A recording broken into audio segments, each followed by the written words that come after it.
Erev Tov les Koulam, bonsoir à toutes et à tous, très heureux d'être parmi vous en cette magnifique soirée que Dieu nous offre sur la terre. J'espère que vous allez bien, on va démarrer dans quelques instants. Nous allons parler aujourd'hui d'un texte qui a été dévoilé par le Rabbi Yosef Yitzhak, le Rabbi précédent, le beau-père du Rabbi de Lubavitch, le Rabbi Menachem Mendel Schneerson. Nous allons étudier ensemble un texte qui est nommé Bati Legani. C'est un texte très particulier qui va inspirer le texte que le Rabbi de Lubavitch va prononcer lui-même le jour où il va prendre la responsabilité, le leadership du mouvement Chabad. Un an après, la Istalkut, c'est-à-dire le jour où le Rabbi Yosef Yitzhak est monté chez Akadosh Baruch Hu, où il nous a quittés physiquement. Et donc son gendre, le Rabbi de Lubavitch, le Rabbi Menachem Mendel Schneerson, un an après, il va donc prendre les rênes du mouvement Lubavitch et faire de ce mouvement ce que vous connaissez toutes et tous, à savoir quelque chose d'énorme, de grandiose, qui nous accompagne dans la vie de tous les jours, qui accompagne le peuple juif dans la vie de tous les jours. On commence dans quelques instants, après ces quelques notes de musique habituelles, et je compte sur vous pour vos partages, ainsi que pour vos commentaires et pour vos likes. C'est très important, vous êtes la réussite de ce moment, de ce rendez-vous. Et donc, que Dieu vous bénisse pour ceci. Ay tararala ya ya ma ya ya tararala ya ya ma ya ya tararala ya ya ma tararala ya ya ma ya ya ay tararala ya ya ma tararala ya ya ma ya ya ay ya ya ma ya ya ma ya ya ay da da la ya ya ma ya ya da da da da ya da da da ya da da ya ya ya ya ya ya ya da da ya da da da ya da ya ya ya ya ya ya ya da da ya ay ay ay ay ay ay ay ay ay da da la ya ya bam bam bam Tiriramba yay da yay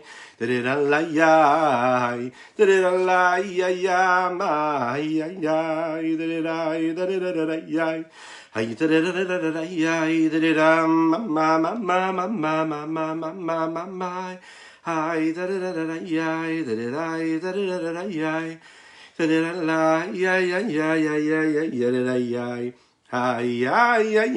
ay ay ay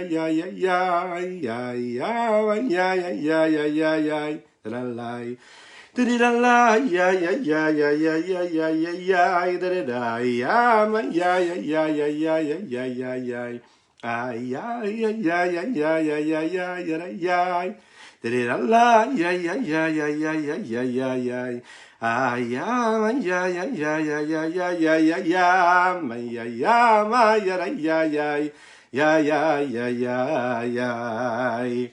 Nous étudions donc ce Mahamar, et nous allons démarrer, commencer ce Mahamar, ce discours qui a été prononcé par le Rabbi Yosef Yitzhak. Ce discours-là va donner naissance à une longue série de Mahamarim, de discours qui vont être prononcés par le Rabbi de Lubavitch pendant plus de 40 ans. Il va détailler, expliquer, décortiquer, approfondir chaque notion, chaque chapitre qui va être dit dans ce long Mahamar, puisque nous appelons ça un long Mahamar. Pourquoi ? L'année où le Rabbi de Lubavitch, le Rabbi Yosef Yitzhak, va monter chez Akadosh Baruch Hu, il va nous quitter physiquement, il va demander quelques mois avant de partir de publier différents discours qu'il avait prononcés plusieurs années auparavant. Et ces discours-là sont prononcés, les deux premiers, sur des versets qui proviennent de Shir Hashirim, de Shlomo HaMelech, mais également des Mahamarim qu'il aura demandé de publier pour Purim, prévoir pour Purim, et pour également le Bet Nissan, le jour du Yortzeit, le jour de la Haskara de son père, le Rabbi Shalom Dovber de Lubavitch. Le premier Mahamar, qui est intitulé Bati Legani Achotikala, que nous allons étudier aujourd'hui, lui a été écrit, et le Rabbi Yosef Yitzhak a demandé qu'il soit publié la date entre le Yud Shvat et le Yud Gimel Shvat, c'est-à-dire le 10 Shevat et le 13 Shevat, qui correspondent, à la date du Yortzeit, de la Haskara, pour ceux qui appellent ça comme ceci, de sa grand-mère, et le Yud Gimel Shvat pour la Haskara de sa maman à lui. Et comme je le disais, ensuite un mamar qui s'appelle Vekibel Yehudim qui va être imprimé pour le jour de Purim de cette année-là. Et le quatrième qui va être donc publié le Bet Nissan, le 2 du mois de Nissan, le jour de la Haskara de son papa, le rabbi Shalom Dovber de Lubavitch. Alors qu'est-ce qu'il y a de si particulier dans ces Mahamarim? C'est qu'ils ont un sujet commun, c'est ce qu'on appelle dans le langage de la Chassidoute et des Mahamarim, des discours qui sont prononcés par les Rebbeim en général, des Hemsherim. Un Hemsher, c'est un sujet, un seul même sujet, qui est relaté à travers différents Mahamarim. Parfois, il peut y avoir des livres entiers qui sont appelés des Hemsherim. C'est une continuité comme ça de sujet qui est développé à travers différents versets de la Torah, qui approfondissent différents versets de la Torah, mais toujours avec la même idée, le même sujet. Le Mahamar de Ba'ati Legani a ceci de si particulier qu'il va définir en réalité le travail, la mission que le rabbi va avoir lorsqu'il deviendra le rabbi, lorsqu'il va prendre la suite de ce mouvement Chabad. Et cela reflète véritablement le dévoilement de la Chassidoute, mais pas seulement le dévoilement de la Chassidoute, c'est le vécu, la façon de vivre, la façon de se comporter, de penser, de parler, d'agir, de transformer le monde, basé sur un principe.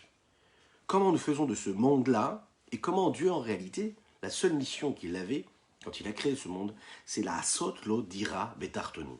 Faire de ce monde-là une demeure pour son honneur à lui, un lieu de résidence, un lieu où la spiritualité, la sainteté puissent s'imprégner, entrer dans le monde. Nous vivons dans un monde matériel physique, mais on ne doit pas compartimenter la sainteté et le monde dans lequel nous vivons, mais tout est une seule chose.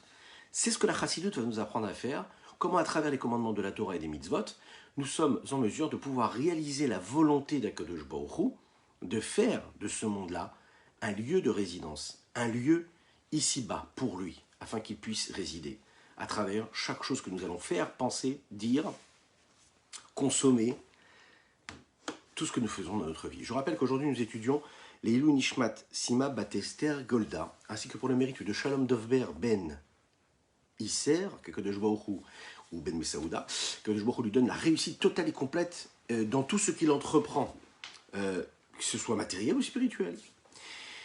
Mais aussi, nous étudions pour votre mérite à vous, à chacune et chacun d'entre vous. Oui, c'est important de le dire. Vous avez ce mérite-là de participer et de partager cette étude-là. Commençons ensemble, si vous le voulez bien. Le Rabbi Yosef Yitzhak, dans ce Mahamar, va donc se baser sur ce premier verset-là, qui nous intéresse ici, qui provient, comme nous le disions juste avant, de Shir Hashirim. Bati Legani Achotikala. Je suis venu dans ce jardin-là. Ma sœur, ma bien-aimée, ma fiancée. De qui il s'agit? On le sait. Il s'agit là de Akadosh Baruch Hu qui parle au peuple juif. Le rabbi de Lubavitch nous explique ici, avec la façon chassidique, l'idée essentielle de ce que le Midrash Rabbah nous explique sur ce verset-là. C'est un verset qu'Akadosh Baruch Hu dit au peuple juif au moment où le Mishkan, ce lieu de résidence, a été créé, lorsque les Béné Israël, les peuples juifs étaient dans le désert, et qu'ils devaient servir le peuple juif. Ils devaient servir le peuple juif et ce qui lui permettent de servir Dieu, ce Mishkan-là. C'est ce qui va devenir ensuite le Beth Amikdash. Et dans ce Mishkan-là, lorsque ce Mishkan est monté, il y a à ce moment-là la nécessité de faire descendre une forme de Shrina. Et Dieu dit au peuple juif, vous allez créer ce Mishkan, le construire, et puis dans ce Mishkan, je résiderai parmi vous. Veshachanti betocha, mais je résiderai parmi vous. Le rabbi démarre ce discours-là par ces paroles-là qui sont relatées dans ce Shir Hashirim, et surtout sur le Midrash, sur l'interprétation qu'en a le Midrash. Il est dit dans le texte comme ça, pour ceux qui ont la possibilité d'avoir le texte de Shir Hashirim, qui dit comme ça, Bati legani achotikala. Bati, je suis venu legani dans mon jardin. La question qui se pose ici, c'est pourquoi est-ce que Shlomo HaMelech dit Bati legani? Pourquoi est-ce qu'il ne dit pas tout simplement Bati la gane? Je suis venu dans le jardin. Pourquoi mon jardin? Et il dit qu'en fait, le sens ici, c'est de dire que je suis revenu dans l'endroit dans lequel j'étais déjà à la base. Je ne suis pas arrivé quelque part dans un endroit où je ne suis jamais allé. Je suis arrivé dans un endroit dans lequel je me trouvais avant. Et donc, je suis en train de reproduire quelque chose que j'ai déjà vécu. Pourquoi? Comme si que Dieu disait que quand il descend sur terre, il revient dans un endroit où il était déjà. Pourquoi? Le Midrash nous expliquait que l'essentiel même du lieu de résidence, de l'émanation de la divinité, de la présence de Dieu, où est-ce qu'elle se trouve? Précisément dans ce monde ici-bas, de ce qu'il y a de plus bas.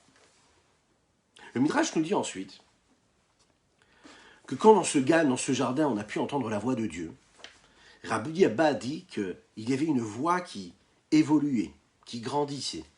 Mais pas seulement qu'une voix divine évoluait et grandissait dans ce grand jardin là magnifique, c'était une joie qui sautait et qui montait, qui sautait et qui montait.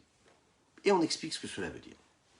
Dans l'histoire de ce jardin-là, parce qu'il y a eu une histoire, l'histoire de la création du monde, elle va engendrer, vous le savez, et on s'est déjà posé cette question-là, le monde commence, l'humanité a été créée, et directement, on voit que le peuple, pas seulement le peuple, excusez-moi, mais l'humanité déjà, ne se comporte pas comme il faut. On commence déjà par la première faute, la faute de Adam Arishon.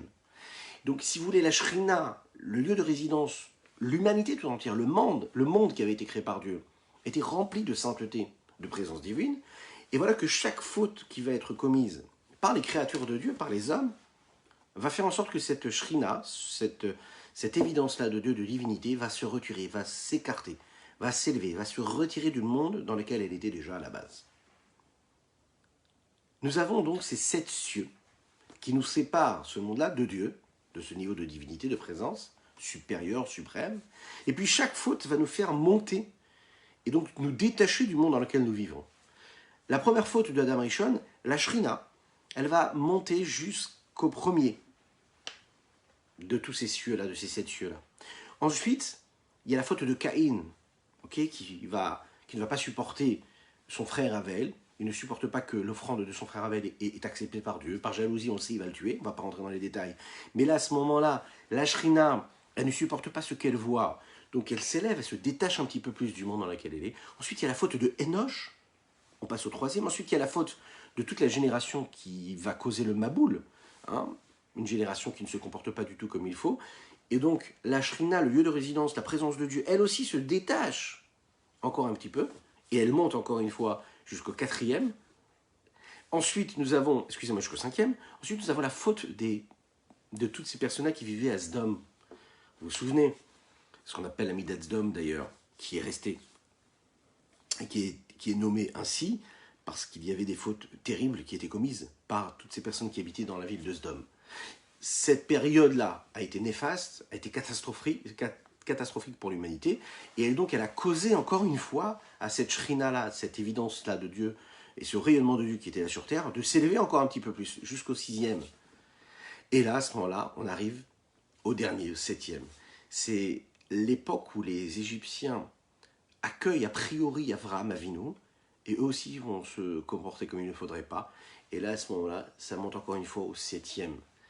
Donc en fait, la Shrina, elle s'écarte petit à petit, et elle grandit, elle grandit, elle grandit. Où est-ce qu'elle grandit? Là-haut et plus en bas. Alors que Dieu, la volonté qu'il avait, c'était de résider dans un monde ici-bas, et non pas là-haut. Alors face à cette situation-là, Avraham Avinu, lorsqu'il prend les choses en main, il va s'évertuer, et il va tout faire pour refaire descendre cette Shrina, cette présence divine ici-bas sur Terre. Mais pas seulement Avraham, c'est ce qui va se passer à travers les patriarches, mais pas seulement, on va le voir tout de suite. Avraham Avinu, lui, il va faire redescendre la lumière de Dieu du 7e au 6e ciel. Ensuite, nous avons Yitzhak, qui lui va faire descendre du 6e au 5e niveau. Yaakov qui va faire descendre du 5e au 4e. Lévi, qui était le fils de Yaakov, qui va donner naissance à Amram, lui aussi, va faire descendre du 4e au 3e. Kehat, qui est le fils de Lévi, lui, va donner qui va faire redescendre cette lumière-là du 3e au 2e niveau.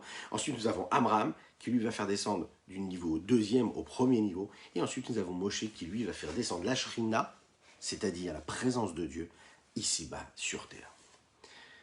À la fin du Midrash, Rabbi Yitzhak, qui parle dans ce Midrash-là, dit comme ça. Il dit « Tzadikim irshu haaretz vishkenu la'ad alea ». Il est dit que les justes vont hériter de la terre et ils résideront à jamais dans cette terre-là. Leur niveau de connexion avec Dieu, de sainteté, de pureté sera là sur terre et elle sera là de manière éternelle, de façon éternelle. Précisément dans le Haaretz. Vous savez, cette terre-là que Moshe Rabbeinu a réussi à garder, en tant qu'élément saint et pur et lieu de résidence pour Dieu. Pourquoi? On nous explique ici qu'en fait, les Rishaïm, ceux qui n'accomplissent pas la volonté de Dieu, eux n'ont pas fait ce qu'ils devaient faire, à savoir de permettre à Dieu de résider sur terre. Donc à travers leur faute, ils ont fait partir cette divinité-là. Les tzadikim, eux, ont cette force-là de faire résider Dieu sur terre. Le Midrash pose une question, il dit, mais à quel moment cette shrina-là, cette présence de Dieu, elle s'est installée sur terre, elle n'a plus bougé? À quel moment cela s'est passé? Est-ce qu'il y a un moment précis? Et le Midrash de répondre, c'est le jour où on a monté le Mishkan et qu'on a célébré l'inauguration du Mishkan. Parce qu'il dit comme ça dans le texte, Vayi, Beyom Kalot Moshe Dakim et Mishkan, le jour où Moshe a terminé de monter le Mishkan, et on comprend de là, les Chachamim nous disent, en l'occurrence ici le Midrash, qu'à ce moment-là précis, c'est à ce moment-là où Moshe a réussi à faire que la divinité puisse bien résider comme il faut sur terre. Shavuatov ou Mevorach, Shavuatov à chacune et chacun d'entre vous, que Dieu vous bénisse. La question qui se pose ici, c'est est-ce que la Shrina qui résidait au moment où le Mishkan a été monté, est-ce que c'est une nouvelle Shrina, c'est-à-dire un nouveau niveau de révélation de Dieu et de présence de Dieu qui est venu, ou bien c'est quelque chose qui était déjà là avant? Est-ce que c'est un nouveau niveau de dévoilement, de rayonnement, ou est-ce qu'il y a quelque chose de spécial depuis la création du monde? Au moment du Mishkan, est-ce qu'on a permis à une lumière qui avait déjà été présente de se renouveler, de revenir, ou bien c'est quelque chose de totalement nouveau qui a été créé? De manière générale, on trouve dans les mots du Midrash deux avis sur cette question-là. Le Midrash qui est ramené ici, c'est ce que nous avons dit juste avant, excusez-moi, c'est que quand on a monté le Mishkan et qu'on a réussi à construire ce Mishkan-là, la Shrina, elle est revenue à sa place. Ça veut dire qu'il y avait Dieu et le rayonnement de Dieu sur terre. Comme on l'a dit, les 7 niveaux de fautes ont fait monter la Shrina au premier niveau. Et le Mishkan a permis, grâce à Moshe et grâce à ce qu'on a dit, c'est-à-dire à son père, à Abraham, à Lévi, à Kehat, Lévi, Yaakov, Yitzhak, Abraham, de faire redescendre cette Shrina qui était déjà là avant. Le Midrash ici qui est là, il précise que quand le Mishkan a été monté, la Shrina n'est pas juste revenue, d'accord? Elle est revenue comme elle l'était à la base. C'est la raison pour laquelle il dit ici, il y a marqué Legani. Je suis venu dans mon jardin. C'est-à-dire, Legani, c'est à où est-ce que j'étais, les Ganouni, à l'endroit où j'étais déjà avant. Pas les Gan. Ça veut dire, j'étais déjà ici, je reviens là où j'étais. Ça veut dire que l'essentiel même de la Shrina, le Rabbi Yosef Yitzhak ici nous fait voir et ressentir ça. L'essentiel de la Shrina, c'est l'essentiel de la présence de Dieu. Elle était où en fait en réalité? Elle n'était pas en haut, elle était en bas. Le problème, c'est que les fautes commises par les hommes a chassé cette présence divine. C'est-à-dire qu'en réalité, nous aurions pu vivre dans une vie qui est totalement présente, pleine de sainteté et de divinité. Cette obscurité-là, c'est nous qui l'avons causée à travers nos fautes. En tout cas, celle de nos patriarches. Pas nos patriarches, mais de nos pères. Les pères de l'humanité. Comme on l'a dit, Adam, Caïn, la génération du Maboul, etc. Baruch Haba, mon ami Laurent, c'est un plaisir partagé. Partagé. Je vous dis un petit Lechaïm et on continue.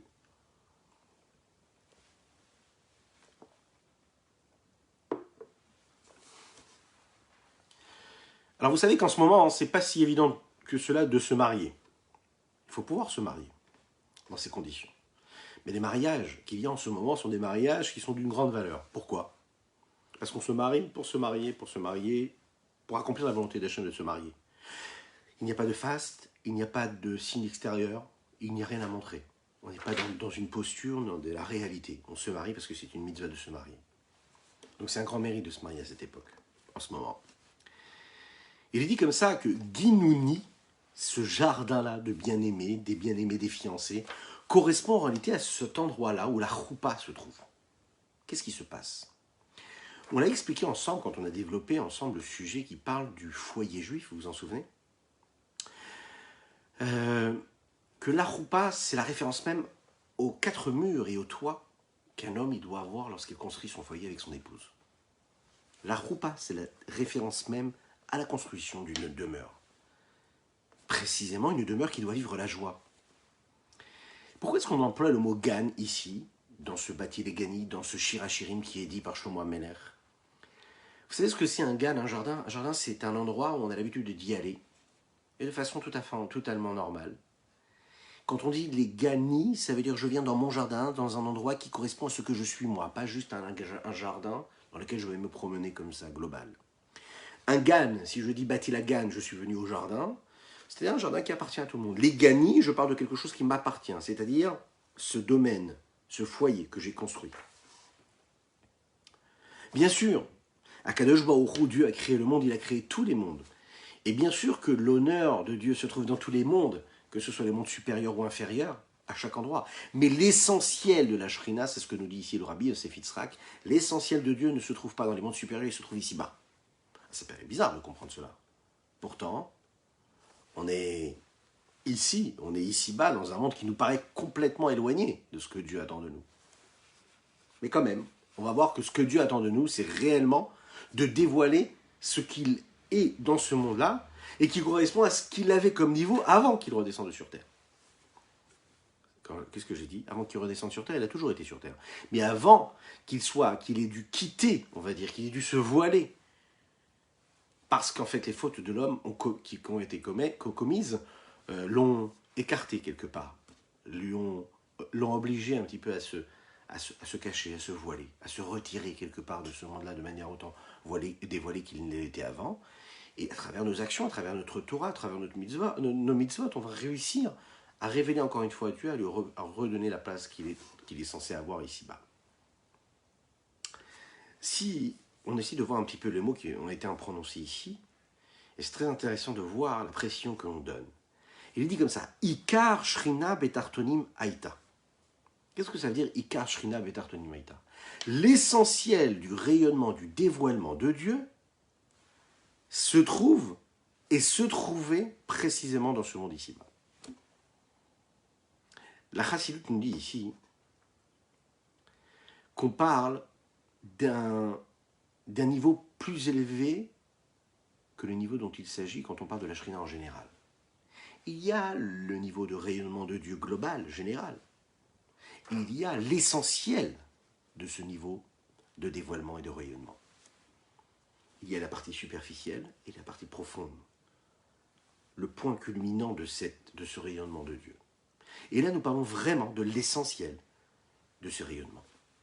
Lorsque l'on parle en général de la Shrina en général, eh bien là, l'intention elle est mise sur le début, le commencement du dévoilement de la lumière de l'infini, du Saint béni soit-il, qui se dévoile, qui correspond aux différents mondes. Lorsque l'on parle de Ikar Shrina, c'est-à-dire l'essentiel de cette révélation, de ce dévoilement, on parle en réalité d'une lumière qui est bien plus élevée que la lumière qui est donnée en révélation dans les mondes dans lesquels nous vivons.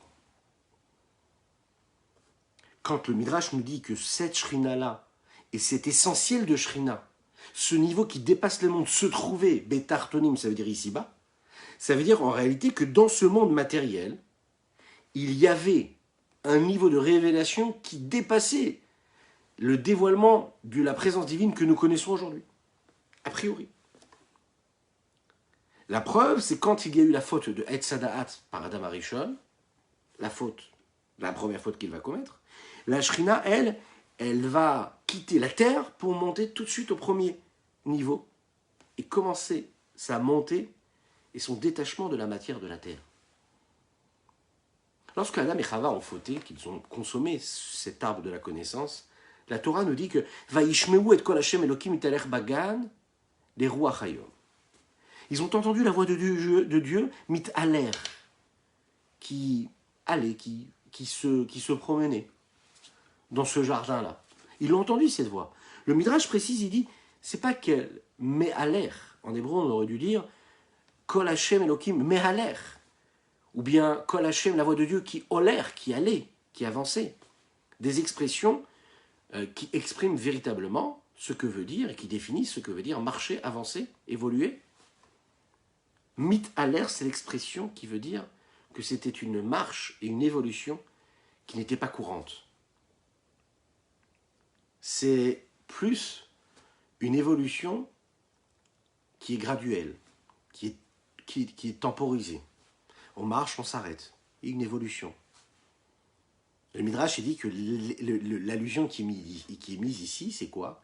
C'est qu'en réalité, la Shrina, elle est présente, et à chaque fois qu'il va y avoir une faute, eh bien, elle va donc s'écarter de ce monde-là pour remonter là-haut. Et donc, et elle avance, et petit à petit, à chaque fois qu'il y a encore une faute, elle grandit, et elle évolue, et elle monte. Et donc, de la même manière, quand nous, ensuite, on fait teshuva et on répare les fautes qui ont pu être commises, eh bien, à chaque fois qu'on fait un peu de teshuva, eh bien, on permet de manière graduelle et évolutive à cette faute-là d'être réparée et à ramener la lumière qu'il faut ramener au moment où on doit le faire. C'est la raison pour laquelle ça n'est pas une marche continuelle, mais plus évolutive. On avance un petit peu, on s'arrête. On avance un petit peu et on s'arrête. Le Midrash nous dit que, à différents niveaux, on voit que tous ceux qui sont septièmes, ils sont chéris. Il est dit comme ça, hein, Kol Hashevi'in Chavivin, il y a une maxime comme ça dans la Torah. Tous les septièmes sont chéris. On sait que par rapport au Havot, par rapport au patriarche, Avraham, Yitzhak, Yaakov, qui est le septième, c'est Moshe Rabbeinu, ce que nous avons vu. C'est le septième, parce que le septième par rapport à Avraham, c'est d'ailleurs ce que lui va éprouver lorsqu'il va remonter chez Akadosh Baruch Hu, puisqu'on sait que Moshe, ou Moshe Allah et la Elohim, Moshe lui va monter vers Dieu, il représente ce chiffre 7. Et le 7, il est chéri. Un petit peu plus de précision, et on verra que la valeur du chiffre 7 et du septième s'exprime véritablement quand il est septième par rapport au premier. Ça veut dire que le septième, il est septième parce qu'il est capable de perfectionner et de compléter le travail du premier. Il n'est septième que parce qu'il est septième après qu'il y ait un premier, un deuxième, un troisième, un quatrième, un cinquième et un sixième. Donc le septième, il représente quoi? La finalité de ce que le premier a été. Donc la particularité et le fait que l'on chérit tellement Moshe, c'est qu'il réussit en fait à transmettre et à véhiculer ceux qui étaient Avraham Avinu, mais ceux qui étaient aussi Yitzhak, ceux qui étaient Yaakov, ceux qui étaient ensuite Lévi, Kehat, son père Abraham, etc. Il représente le service et ce qui a été fourni et apporté par chacun de tous ces patriarches. Et comment? C'est qu'en prenant le travail de chacun, il est en mesure de pouvoir faire descendre non pas seulement de la Shrina, c'est-à-dire le rayonnement d'Akadosh Baruch Hu global, il va chercher l'essentiel de cette Shrina-là, l'essentiel, c'est-à-dire le plus haut niveau que Dieu pourrait avoir.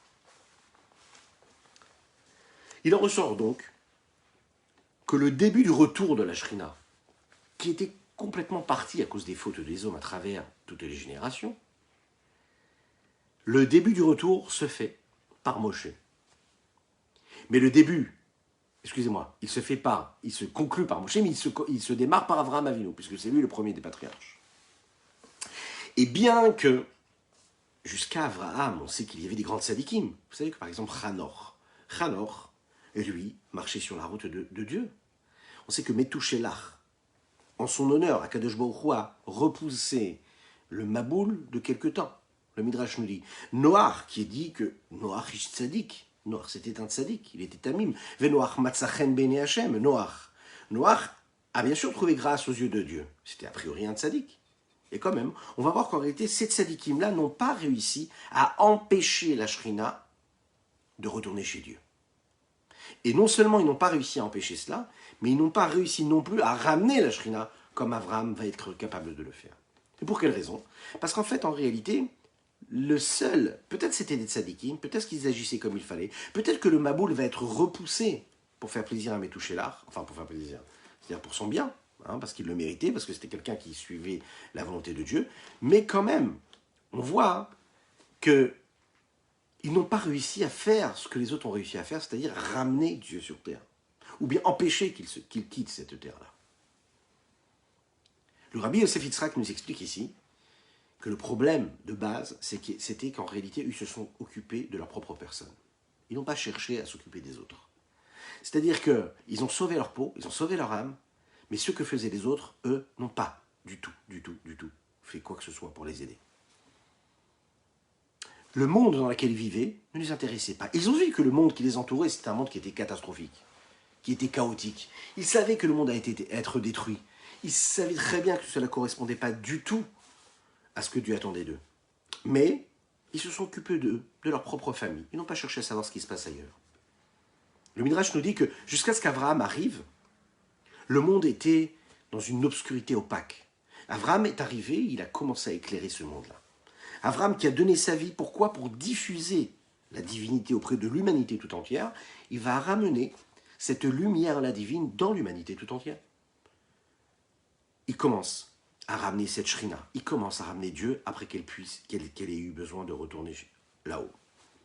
Donc on voit qu'Abraham lui-même, bien qu'il a vécu dans cette période-là très difficile, qu'il a vécu avec toutes ces personnes qui ont vécu à Sédom, qui étaient des gens de très mauvaise vertu, on le sait, bien sûr, il va réussir à ramener la shrina, mais il ne va pas réussir à les empêcher de faire ce qu'ils sont en train de faire. Ça veut dire que il réussit à ramener la shrina, mais il ne réussit pas à empêcher cette shrina de partir. C'est juste après qu'Abraham, lui, ait décidé d'éclairer le monde, que là, à ce moment-là, il commence à faire ce travail de retour. Une fois que la shrina, que le lieu de résidence de Dieu, est monté complètement là-haut, parce qu'il ne pouvait plus du tout supporter cette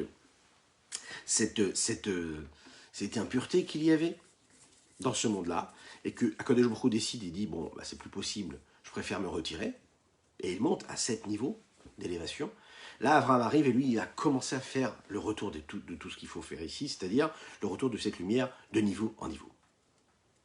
Alors, qu'est-ce qu'il y a de si spécial dans la faute de Etz Hadat, au point de faire partir et d'être le démarrage même de ce retour de Dieu vers les hautes sphères et de quitter cette terre-là?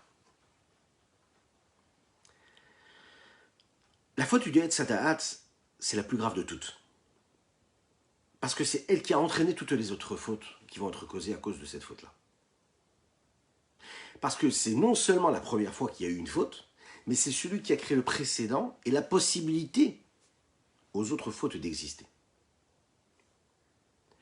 C'est ce qui va se passer en réalité avec la Shrina, le rayonnement d'Akadosh Baruch Hu qui disparaît à cause des fautes de l'homme. Il faut voir dans ce retrait de la Shrina, qui vient de la terre, qui est entraîné par la faute du Etz Hadat, quelque chose de très grave. À tel point que l'essentiel de la Shrina, c'est à ce moment-là qu'il quitte la terre.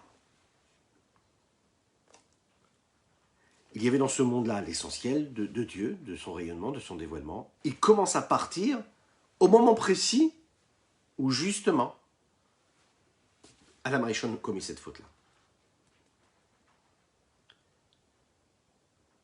Et autant de force et autant de dégâts a pu causer cette faute-là du Etz Hadat, de l'arbre de la connaissance qui a été commis par Adam et Chava, eh bien, c'est autant d'énergie que va devoir mettre Abraham, mais également Moshe quand il va réussir à ramener ce Ikar Shrina, cet essentiel de présence divine sur terre, qu'il va devoir fournir autant d'efforts.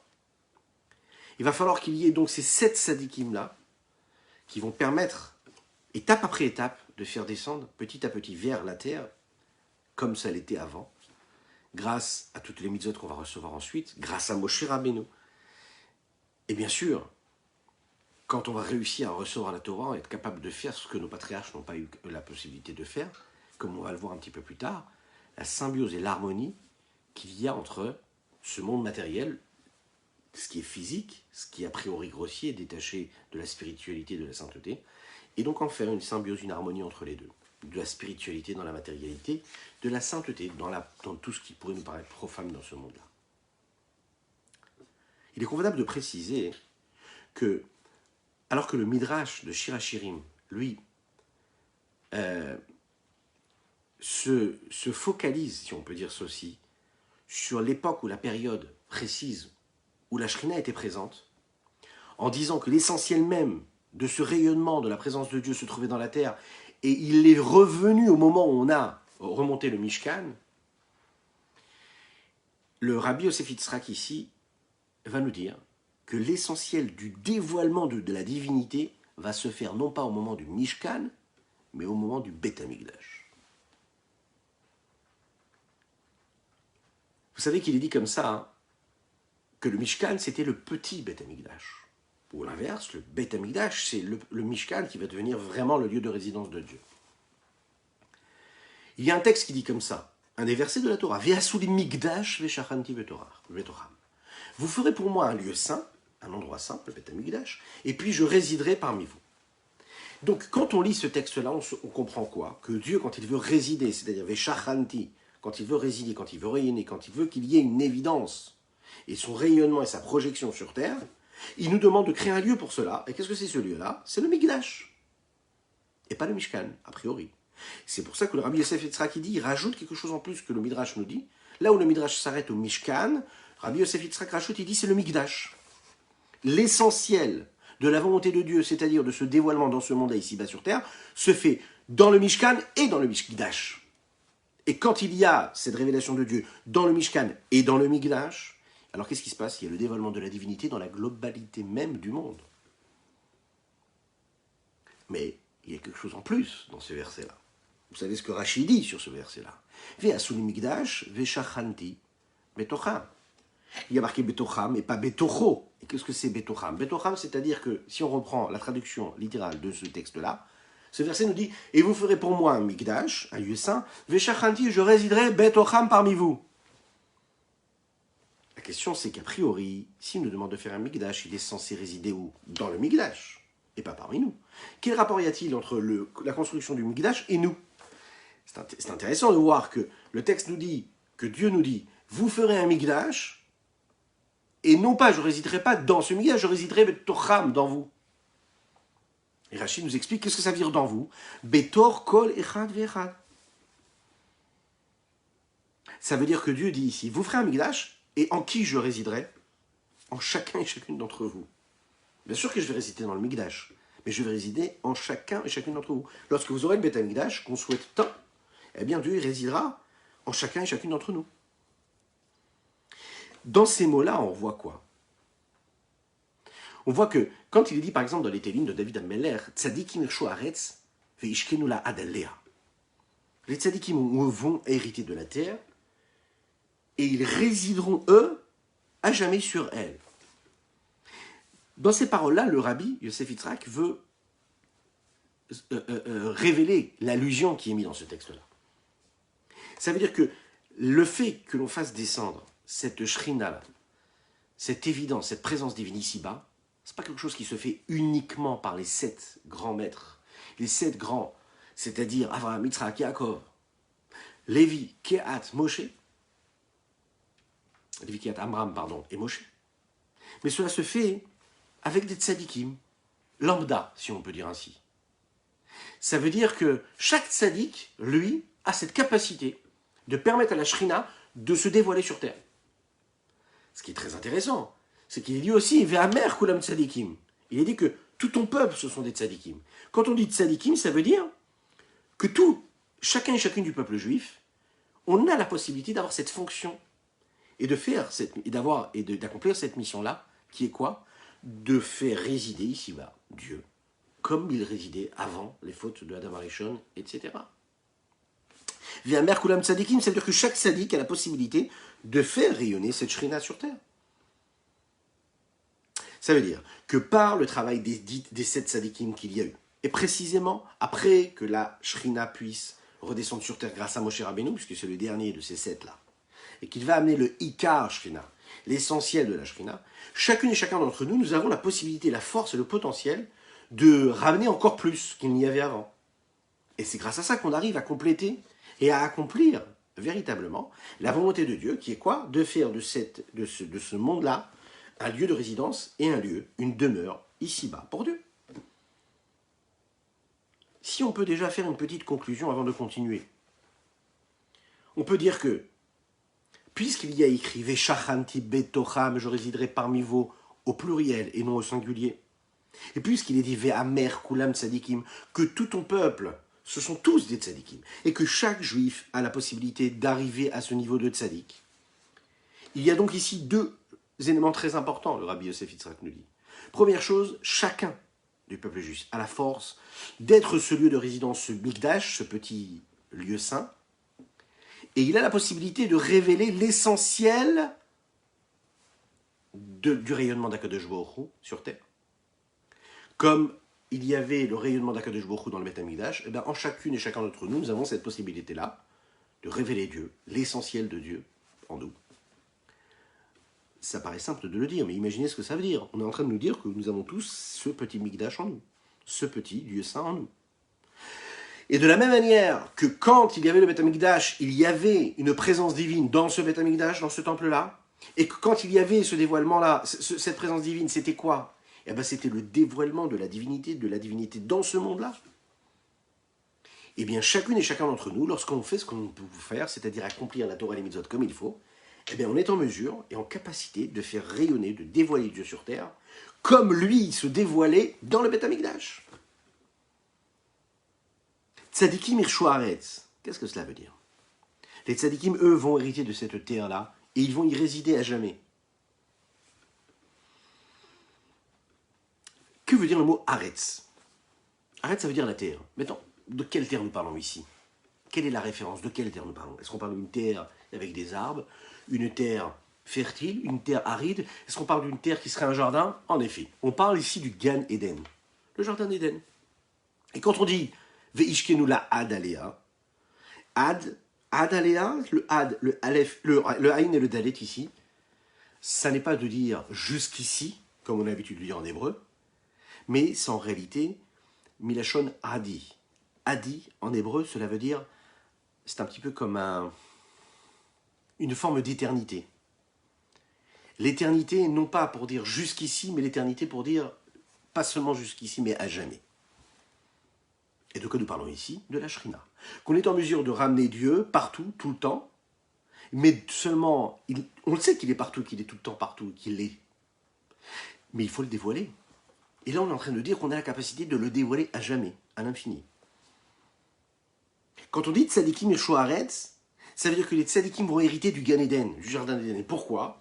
Parce que eux, ishkenu la adalia, puisqu'ils font ce travail-là de faire résider, d'attirer dans ce monde-là l'évidence de Dieu, le rayonnement d'Akadosh Baruch Hu, qui lui est appelé quoi? À jamais, l'infini. C'est-à-dire qu'on est capable d'amener le niveau le plus élevé d'Akadosh Baruch Hu, le plus élevé, le plus saint, le plus détaché de ce monde-là, et de le faire descendre le plus bas possible. Veishkenu la Adalea, le Rabbi Yosef Yitzhak nous le dit ici, c'est que les tzadikim ont la possibilité de faire descendre le niveau de l'éternité, le Ad, Aïn Dalet, qui soit dévoilé ici-bas. Quand on dit que les tzadikim vont hériter la terre et que cette terre-là, c'est le Gan Eden, c'est pas qu'on est en train de parler d'un monde dans lequel il y aurait juste des âmes après la vie dans le jardin d'Éden. Sans les corps, juste les âmes. Ici, on parle d'un Gan Eden qui représenterait le monde physique dans lequel nous vivons, le monde matériel dans lequel nous vivons. C'est un petit peu le monde qui a précédé l'état dans lequel Adam Arishon l'a trouvé d'ailleurs, avant de faire la faute du Etzadat. Quand on dit qu'on se retrouve et qu'on est capable de créer et de revenir au niveau initial de présence divine, on ne parle pas du niveau initial qui précède la création du monde, on parle du niveau initial de la présence divine qui précède la faute de Etzadat et la faute de Adam Arishon. Donc on parle vraiment d'un rayonnement de Dieu. C'est pas juste dans le jardin d'Éden, mais c'est ici-bas sur terre. C'est cette terre-là qui sera un jardin d'Éden. Et c'est donc là, ici, le Rabbi Yosef Yitzhak nous dit, c'est donc là ce que nous disons quand on dit Bati Legani. Qu'est-ce que ça veut dire Bati Legani? Je suis venu, je suis retourné dans mon jardin, tel que je ne l'étais avant de descendre, avant de chuter, avant que le me fasse chuter à travers les fautes de l'humanité. Et je retourne à mon niveau initial, ce niveau initial qui était cette terre-là, qui était un jardin d'Éden.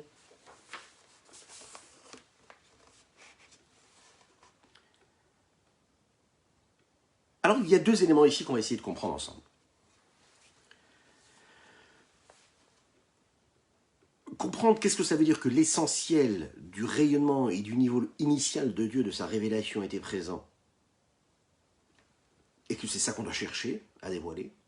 Et deuxième chose qu'on va essayer de développer maintenant, c'est comprendre comment nous, en dévoilant et en faisant en sorte que nous soyons donc ce petit Beth Amikdash, comment faire pour que notre corps, que notre vie, que notre petite vie, qui en est une grande, notre foyer, tout ce que nous faisons pendant notre existence, ce ne soit pas juste comme ça quelque chose qui avance et qui partira et qui reviendra, mais ce soit quelque chose qui soit inscrit dans l'éternité, que ce soit réellement un Beth Amikdash que nous ayons en nous, quel travail nous devons fournir, de quelle façon on doit servir Dieu pour faire en sorte que notre corps, notre esprit, notre vie soit un endroit de révélation pour l'essentiel même et le point culminant qu'est le dévoilement de Dieu. Pas juste un dévoilement global, général. Non, le dévoilement de ce que Dieu a de plus dévoilé, c'est-à-dire de ce qu'il a de plus énorme, de plus infini, mais qui peut se dévoiler dans notre limite à nous du monde dans lequel nous vivons. Et le Rabbi Yosef Yitzhak va nous expliquer ici que le texte qui a été prononcé ici correspond à ce qui est dit dans le Midrash, à la volonté propre que Dieu a eue quand il a créé le monde, et qu'il a eu une forme de désir, de passion, d'envie. Le terme est intéressant. Dieu ne s'est pas assis pour réfléchir, si on peut dire ainsi, et décider, et après avoir une longue réflexion, il aurait décidé de créer un monde dans lequel il mettrait des hommes qui accompliraient sa volonté, ou bien qui ne l'accompliraient pas. Dieu, il a eu une ta'ava. Une ta'ava, ça veut dire qu'il a eu une envie, un désir. Oui. Ta'ava, c'est un petit peu ce qu'un homme peut éprouver lorsqu'il marche dans la rue et qu'il a un désir qui lui vient. Ah, j'aimerais bien aller au resto. Bon, c'est fermé. Il n'y a pas de resto en ce moment. Mais tu peux avoir la ta'ava. D'ailleurs, on a moins de ta'avot puisque tout est fermé. Vous le savez, vous en êtes rendu compte, mais bon, c'est une petite parenthèse. Nitavé Akadosh Baruch Hu, ça veut dire que Dieu a eu un désir. Rabbi Ami le dit dans le Midrash Tanchuma, Nitavé Akadosh Baruch Hu, Dieu a eu ce désir-là, Kishem Sheshlo dira les mala, Shielokar dira les mata. De la même manière qu'il a une demeure en haut, c'est-à-dire dans les hautes sphères, dans la spiritualité, dans les mondes supérieurs, au-delà de la matière, il a eu la ta'ava d'avoir aussi un monde ici-bas et de rayonner, de résider ici-bas dans ce monde-là dans lequel nous vivons. Encore le Midrash Tanchuma, mais dans une autre référence, dans une autre paracha, nous dit comme ça. Amar Rabbi Shmuel bar Nachman. Rabbi Shmuel dit, le fils de Nachman dit comme ça. Mesha'a shebara kadosh baruch hu et haolam, nitavé akadosh baruch hu shielo dira betartonim kemo shishlo ba'elyonim. Au moment où Dieu a créé ce monde-là dans lequel nous vivons, il a eu comme ça le désir, le souhait, d'avoir un lieu de résidence ici-bas dans la matérialité qui ne correspond pas du tout à son niveau initial, puisqu'il est au-delà de la matière et en dehors de la matière, au-delà de toute contingence, et limité puisqu'il est infini. Et il a quand même le désir de se dire, allez, puisque moi je suis limité, je vais être capable d'être et d'exister et d'avoir un lieu de résidence dans les limites. Comme je suis infini, je suis capable donc, puisque je suis infini, d'être dans les limites, puisque je suis au-dessus même des limites. Donc je peux créer une forme qui serait donc un monde limité. Et dans ce monde limité, où il y aurait un libre arbitre, comme on a développé déjà ensemble la semaine dernière, eh bien j'ai la capacité moi aussi d'être dans ce monde-là ici-bas. Ce n'est pas juste un monde que je vais créer, que je vais laisser à l'abandon, et je vais leur demander juste de faire ce qu'ils ont à faire et de vivre leur vie. Non, je vais créer un projet. Bon, il va se rendre compte très très vite qu'on ne se comporte pas comme il faut. C'est ce que nous avons dit tout à l'heure, à travers toutes ces générations, c'est cette génération-là qui vont fauter à chaque fois. Et puis Abraham, lui, va arriver, il va amener la lumière. Ça veut dire qu'il va comprendre qu'il peut y avoir un monde qui est livré en quelque sorte à lui-même, et qui quand même, même avec un libre arbitre qui a la possibilité de faire du bien ou du mal, il va quand même choisir de faire du bien. Et ça va être la force d'Avraham Avinu, et par la suite la force du peuple juif, qui va comprendre qu'on peut vivre dans cette humanité-là, qu'on peut vivre dans ce monde-là matériel, tout en amenant une spiritualité, une lumière, qui fait que nous ayons une vie en paix, une paix entre le matériel et le spirituel, une paix entre les hommes. Parce qu'on va chercher quoi? Juste de s'élever. On va chercher à s'élever, à se sanctifier, à se purifier, à ne pas chuter dans cette matière, dans cette grossièreté que le monde nous offre, mais faire complètement l'inverse. Élever ce monde-là. Nous rapprocher plus de la force créatrice de ce monde-là que de ce que ce monde-là a de plus éloigné de cette force créatrice. Ça va être le job, ça va être la mission qu'Avraham Avinu va comprendre, va dévoiler. Il va se dire, c'est pas normal que ce monde-là soit aussi perverti. Il va comprendre qu'on est là pour une mission. La mission, ça va être donc quoi? De révéler le bon, de révéler le bien, de révéler la grâce qu'il y a dans la créature. Amar Rabbi Shmuel bar Ami, toujours le même, nous dit comme ça, dans Midrash Rabbah. Mitridat briato shel haolam nitaveh kadosh baruch hu la'asot lo shutafut batartonim. Dès l'instant où il crée le monde, il crée un associé. Il cherche un associé. Il a le souhait d'avoir un associé. Il ne veut pas juste créer le monde comme ça tout seul, il veut avoir un associé. Encore, Rabbi Shmuel Barabal nous dit dans le Midrash Rabbah de Chumash Bamidbar. Il dit, Minayom Arishon Shebara Kadosh Baruch Hu Ta'olam, depuis le premier jour où Dieu a créé le monde, Nitavelo la Dour Imbriota Vetartonim. À chaque fois, nous voyons ici qu'il y a un terme qui se rajoute. Là, à ce moment-là, il a voulu habiter, vraiment, véritablement habiter, vivre avec nous. Il veut vivre avec nous. Il veut vivre dans nos limites à nous, Dieu. Il ne veut pas être détaché. Il ne veut pas que nous puissions monter dans une montagne dans les hauteurs de l'Inde pour nous isoler dans le fond d'une grotte et en faisant des exercices de respiration ou de chamanisme, d'aller nous connecter avec une force de spiritualité. Dieu il ne veut pas ça du tout. Dieu, il veut habiter avec nous ici, dans ce monde matériel. Il veut être confiné avec nous, Dieu. Le Rabbi Yosef Yitzhak nous dit ici que si de ces midrashim-là, on est capable de voir une chose, un élément, que Kadosh Baruch Hu, lui, il a eu cette ta'ava, c'est-à-dire ce désir-là, de vivre ici-bas, dans ce monde matériel et inférieur, il nous rapporte également, le Rabbi Yosef Yitzhak, ce que le Rabbi Shneur Zalman de Liadi, l'auteur du Tanya, a à dire sur cela. Et il dit comme ça dans le Tanya, et on va donner les mots ici, Kizo haïta tachlit akavana bebriyat v'itavut haolamot. Le Nourazaken rajoute quelque chose. Et il dit, c'est pas seulement comme le Midrash nous dit, que Dieu, quand il a créé le monde, il s'est dit, ah ben génial, j'ai créé le monde, je veux pas créer un monde qui soit séparé de moi, je veux vivre dans ce monde, je veux vivre avec eux, je veux être associé à cette création. Le Rabbi Shneur Zalman nous dit dans le Tanya que, non, il crée le monde en ayant cette volonté-là de résider parmi eux. Et que c'est quoi? Tachlit hakavana, ça veut dire l'essentiel de sa mission, de sa volonté, de sa vision. L'essentiel de ce qu'il fait quand il crée le monde, c'est de pouvoir y résider. Et ça ne vient pas après, ça vient avant. C'est ça le moteur de cette création du monde. Le Rabbi Yosef Yitzhak rapporte ici dans son Mahamar également le mot Itzbarer. Nitave akadosh baruch hu liyot lo Itzbarer dira betartonim. C'est un mot qu'il va rajouter ici parce que ce mot-là n'apparaît pas dans les textes du Midrash. Dirato Itzbarer, ça veut dire il crée un lieu de résidence pour qui? Pour Dieu. Itzbarer. Saint, sanctifié qu'il est. C'est un mot qu'il rajoute. Pourquoi est-ce qu'il rajoute ce mot-là? C'est ce que nous allons voir ici dans les termes. Le Rabbi Shalom Dovber, qui était le père du Rabbi Yosef Yitzhak, avait l'habitude de rapporter ce midrash-là, dont il est question ici, et il rapportait ce rajout-là que le Rabbi Shneur Zalman de Liadi rajoutait dans les termes. C'est justement, en réalité, si on regarde bien, ce qui exprime véritablement la vision de la chassidoute globale et la vision qu'ont eu tous ces maîtres de la chassidoute à travers l'épanouissement d'un homme dans la vie, dans la cité, dans le monde matériel, à travers cet enseignement-là, c'est-à-dire faire descendre la divinité ici-bas, sur terre. Accomplir cette mission-là, qui est de faire de ce monde un lieu de résidence pour Dieu. Alors les demandes d'Akadosh Baruch Hu ici, si on s'attelle un petit peu, si on se concentre sur ce que Dieu demande, c'est quoi ses souhaits? Nitave, la sot, lo dira betartonim. Nitave. Ça veut dire que cette aspiration-là qu'il a eue, ça n'est pas une aspiration qui a été, comme on l'a dit tout à l'heure, réfléchie, qui a été argumentée. Non, pas du tout. Nitave, ça veut dire c'est au-delà même de la conscience et de l'entendement et de tout raisonnement. Vous vous souvenez, en ce moment, on est en train d'étudier le Tanya du jour, le matin. Et puis, dans ce Tanya, on a étudié qu'à un moment, un juif, quand il est capable de révéler ce qu'il a véritablement en lui, c'est-à-dire cette force-là qui lui ordonne de donner sa vie pour Dieu, c'est au-delà même du raisonnement et de l'intellect. C'est quelque chose qui est dans son âme, c'est plus fort que tout. Il ne se pose pas la question, est-ce qu'il doit le faire ou pas, juste il se jette. Parce que c'est quelque chose qui est plus fort que la raison. C'est en correspondance totale avec la mission que Dieu a, non, la vision et la volonté qu'il a quand il crée le monde et le souhait qu'il a. Ça n'est pas réfléchi. Vous connaissez ce principe-là, sur une ta'ava, on ne pose pas de questions. C'est le Rabbi Shneur Zalman qui a l'habitude de dire ça.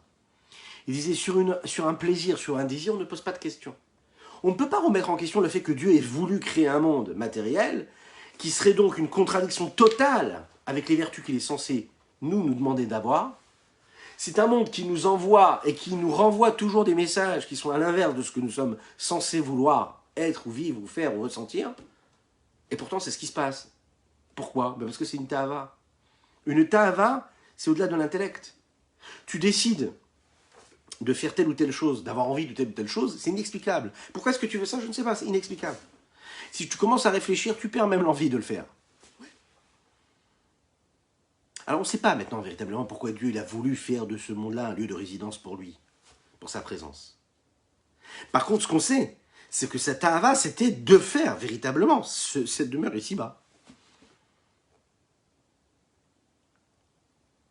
on sait aussi qu'est-ce que ça veut dire. Quel est ce souhait-là? On commence à le comprendre, on le perçoit à travers ce que la Torah et les mitzvot nous demandent. On perçoit que quand on accomplit la Torah et les mitzvot, on sait très bien que Dieu nous demande quoi? D'être saint, de ne pas tomber dans le panneau, de ne pas tomber dans la matérialité et la grossièreté du monde, mais de s'y extraire, de s'en extraire, ou bien quand on y vit, de le sanctifier, de le purifier. Ça, par contre, on est capable de détecter, on est capable de le voir. On sait aussi déceler, on sait aussi définir cela, et être capable même de dire quelle est l'architecture qu'il veut donner à cette demeure-là, dans ce monde-là. On sait aussi mettre des noms, choisir les couleurs que lui il a voulu, que lui il a imaginé. Il nous suffit juste de regarder ce que la Torah nous dit pour trouver l'architecture intérieure, la décoration intérieure et extérieure de ce lieu de résidence. Dira, qu'est-ce que c'est une dira? Un endroit dans lequel nous habitons. C'est un endroit où il y a un dévoilement de la divinité ici-bas sur terre. La maison, nous allons le voir, c'est un endroit où l'homme se dévoile complètement. La maison, c'est l'endroit où l'homme n'est pas dans une posture, ne joue pas un jeu. Il n'a pas besoin de costume ni cravate, il est dans la rue. Non, il ne joue pas un jeu, il n'est pas dans la société, il est chez lui. S'il garde la cravate, c'est que quelque part en lui est ancrée cette forme de sérieux, cette volonté de mettre une cravate. S'il ne la met pas, c'est que quelque part quand il est dehors, il la met parce que la loi sociale fait qu'il lui demande, lui exige de mettre cette cravate. Un homme se comporte à la maison comme il est réellement lui-même. Il ne joue pas de jeu. Akadosh Baruch Hu veut résider dans un endroit où on va vivre sa présence, et non pas comme une posture, mais comme quelque chose qui est une réalité, qui fait ce que nous sommes, qui nous constitue. Le dévoilement de la divinité ici-bas, c'est pas juste qu'il y ait un rayonnement qui vient du haut vers le bas, tel le soleil qui nous éclaire lorsque l'on se lève le matin sans se poser de questions. Peu importe si on le mérite ou pas. Non, la volonté de Dieu, à travers ce désir-là de résider ici-bas, c'est que l'on fournissions un effort, un travail, que l'on soit dans une démarche personnelle, et que dans cette démarche-là, on cherche à faire résider Dieu ici-bas.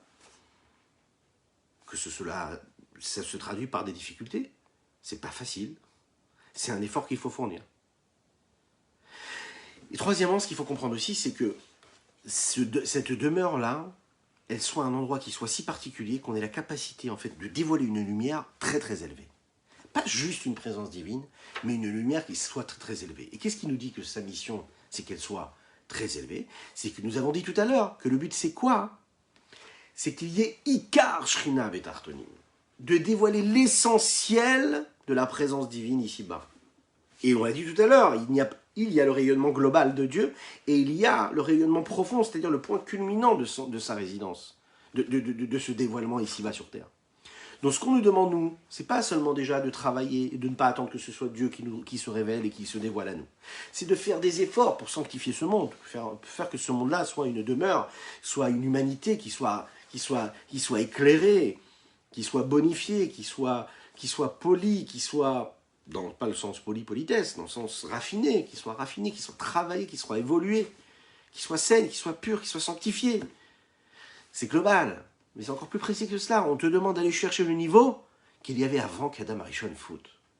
Et ça nécessite un travail de soumission et de transformation de ce que nous avons en nous dans les mains tous les jours de notre vie. C'est important quand même de préciser cela, que quand on parle des différents mondes, quand on a l'habitude de dire les mondes supérieurs, les mondes inférieurs, il ne s'agit pas de mondes qui seraient dans des endroits différents. Ce n'est pas une question d'espace différent. Quand on parle de monde ici, inférieur ou extérieur, ou inférieur ou supérieur, nous parlons de mondes au niveau, de leur grade, de leur degré. C'est à ce titre-là que nous définissons cela comme des espaces et que nous appelons ça des mondes. Tout se trouve dans le même monde, en fait. Tout se trouve dans le monde dans lequel nous vivons, dans ce monde matériel.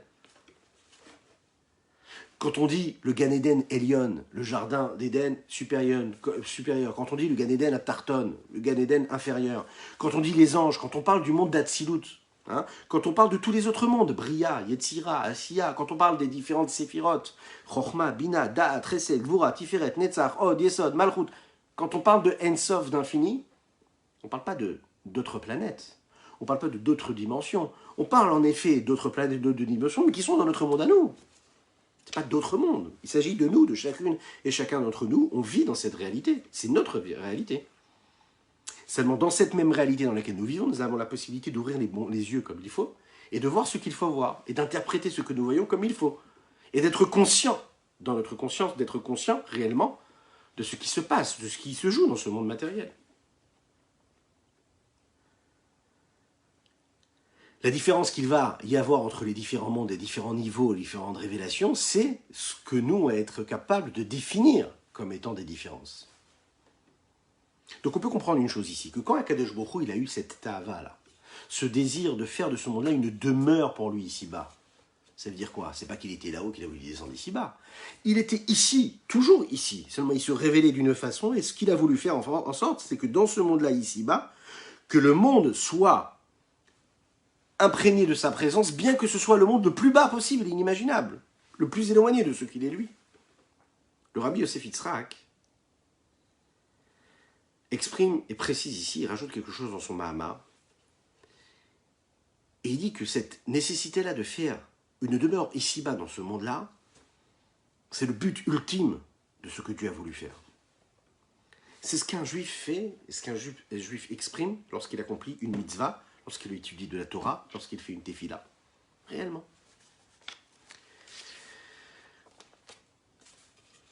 On l'a dit tout à l'heure, l'endroit où un homme habite, son lieu de résidence, son appartement, sa maison, là où il habite, c'est l'endroit où il se révèle complètement. Il se dévoile complètement. Mais la dimension de la dira, de l'endroit où on demeure, c'est un endroit qui est fixe aussi. Ça n'est pas quelque chose qui prend dans son baluchon. C'est quelque chose de réel, c'est quelque chose qui le fixe, qui le bloque. Donc première chose, déjà, la dimension du dévoilement de la personne, telle qu'elle l'est quand elle est chez elle. Deuxièmement, c'est un lieu qui est fixe. Ici, il s'agit de la même chose. Dieu veut une résidence, un lieu de résidence, ça veut dire qu'il veut quelque chose de fixe, ici-bas. Ça veut dire qu'il veut que dans ce monde-là, il ne soit pas juste là de passage, il ne soit pas là à travers les pensées qu'on pourrait avoir le matin ou le soir avant de dormir, il ne soit pas là juste à quelques moments de notre calendrier hébraïque, ou de notre vie, lorsqu'on se marie, lorsqu'on a des enfants, les attachés, pour chacun et chacun d'entre vous, tous ceux qui en ont besoin, dites amen ve amen, dites-le dans les commentaires, partagez, likez, commentez, c'est important, on compte sur vous. Dieu, il ne veut pas juste ça, il ne veut pas qu'on se serve quand on a envie. Dieu, il veut être là de manière fixe. Il veut que ta maison, ce soit un Beth Amikdash. Il veut en faire en sorte, il veut te dire que fais attention quand tu choisis tes meubles, quand tu choisis les magnifiques œuvres artistiques que tu pends à tes murs, hein, que tu installes sur tes murs. Il veut que ce que tu regardes dans ton téléviseur, ce soit quoi? Des shiurim en live, oui, en direct. On m'a dit d'ailleurs, c'est intéressant ça, on m'a dit qu'en fait les cours là, il y en a qui le regardent, mais envoyé la photo, c'est sympathique comme tout. Ils regardent sur des écrans géants, vous savez, là on peut regarder des matchs de foot exceptionnels, ben, ils regardent les cours de Torah, les lives. Les lives du soir et du matin, ça c'est top. Bah oui, ça c'est quoi? C'est faire résider Dieu ici-bas dans la matière la plus élaborée. Toi, tu as la possibilité de vivre la divinité de Dieu comme un passage. C'était une suggestion d'accompagnement. Ah, je me sers quand je veux. Bon, je fais le kilouche le samedi soir, le vendredi soir et la Havdalah le samedi soir, par exemple. Mais le reste de la semaine, la question que je dois me poser, c'est si, par exemple, Dieu, là, maintenant, il tape à la porte. Ok, il tape à la porte. Je vais regarder dans l'œillet de cette porte-là, je n'y vois rien. Et pourtant, à un moment, je vais ouvrir, parce que je suis intrigué. Qui c'est qui tape à la porte? Et quand on regarde ça, et qu'on se dit, est-ce que je suis capable d'accueillir Dieu maintenant? Si Dieu, là, il se révélait tel un homme, un grand maître, un grand juste, un grand tzaddik, Baba Salé qui venait maintenant et qui rentrerait chez moi, le rabbi de Lubavitch, il rentrerait chez moi, est-ce que je serais en mesure de pouvoir l'accueillir? Le rabbi de Lubavitch nous dit dans ses enseignements que c'est comme ça qu'il faut imaginer sa maison, son foyer. Le foyer, il doit être cet endroit-là qui correspond à ce Beth Amikdash. Ça veut dire un lieu saint. Est-ce que tu es capable de recevoir un tzaddik qui rentre chez toi à la maison? Est-ce que tu vas avoir honte de ce que tu as chez toi à la maison, de ce qu'il y a sur tes murs? Ben dis-toi que tes enfants, ton épouse, ton mari, quand tu as décidé de mettre et d'installer et de suspendre tel ou tel cadre, par exemple, ou telle photo, ou bien que tu as décidé de laisser ta télé allumée avec toutes sortes d'images qui ne correspondent pas du tout à la sainteté et la pureté, et ça veut dire qu'en réalité, tu n'es pas du tout capable de recevoir un tzaddik qui rentrerait chez toi. Donc en fait, le curseur, tu dois le mettre là, pour accomplir cette volonté-là. Déjà, la porte, elle doit être très grande ouverte. Ça, c'est Chazak. Laurent, il a très très bien répondu. Mais si elle est grande ouverte, raison de plus pour faire attention à ce qu'il y a à l'intérieur, que ce soit vraiment un lieu saint, un lieu pur. Donc, deux choses. Un, il faut que Dieu puisse se dévoiler à l'intérieur. Deux, il faut que ce soit un endroit qui soit fixe, qui corresponde à ce que lui, il attend de nous.